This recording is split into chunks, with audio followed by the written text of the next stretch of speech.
His Majesty, King Hassan II of Morocco, who we met this morning and was my guest at luncheon. He's a firm friend of the United States. His working visit to Washington gives us an opportunity to build on 2 centuries of cordial diplomatic relations between our 2 countries. It's a real personal privilege and pleasure to have His Majesty as our guest. King Hassan is the leader of a great nation at the crossroads of 2 continents lying on NATO's southern flank at the entrance to the Mediterranean. It has deep ties to Africa, Europe, the Middle East, and the whole Islamic world.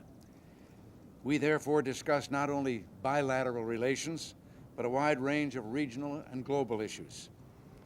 I deeply value the depth of experience and breadth of vision that His Majesty brings to the issues of profound mutual concern.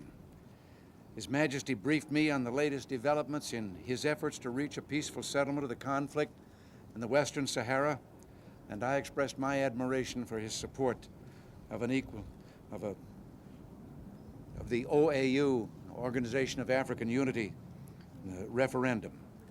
We discussed opportunities for continued progress in the Middle East and agreed to continue a strategic dialogue on security issues. We reviewed the progress that we've achieved in augmenting our bilateral relations. The Binational Committee for Economic Relations that Secretary Baldrige chaired last January, the Joint Military Commission that held its first meeting last month, and the agreement establishing a binational commission for cultural and education exchange that Secretary Haig signed in Morocco in February. We considered other opportunities for closer cooperation between our 2 countries in private investment, trade, and other areas. And I expressed to His Majesty the great value the United States places on cooperation with him and on friendship with Morocco, a country that stood with us at our independence, fought at our side during the Second World War, and joins with us today in the quest for world peace and security. Your Majesty, we're honored to have you here, and we bid you welcome. Mr. President, I shall try to be understood against and even my very bad English, but I shall try to speak the language of the heart to thank you very deeply, you and your government and your people, for your hospitality. And I can assure you that from yesterday in the afternoon, still now, I really felt that I was between very strong and loyal friends.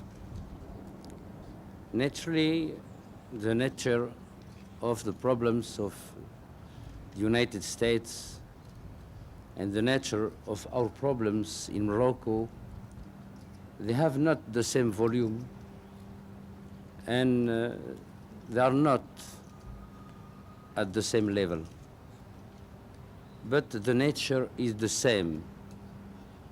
Our problems, like yours problems, are to live in the dignity, in the freedom, and in the way of life which our people chose for themselves, and for the future. A big ocean is between United States and Morocco. But we must, each day, after each day, we must try to build a bridge of solidarity and understanding. We can, or you could sometime, you and I, have not the same analysis or the same position for one punctual situation in the world. That is the sign of your independence and our independence, and the sign of our free exercise of our sovereignty as you are free to exercise your sovereignty.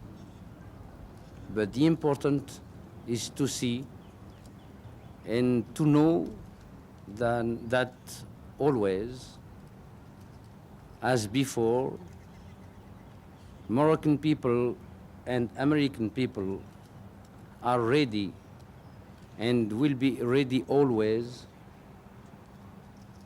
to fight for the same ideal and to mix their blood for the dignity of man and the freedom of the countries. Again, Mr. President, I thank you very warmly for your hospitality, and I wish for your country prosperity and glory, and for yourself health and success. Thank you. That's just fine. Thank you very much. Well, we should be part. Now, you've all heard what you got to talk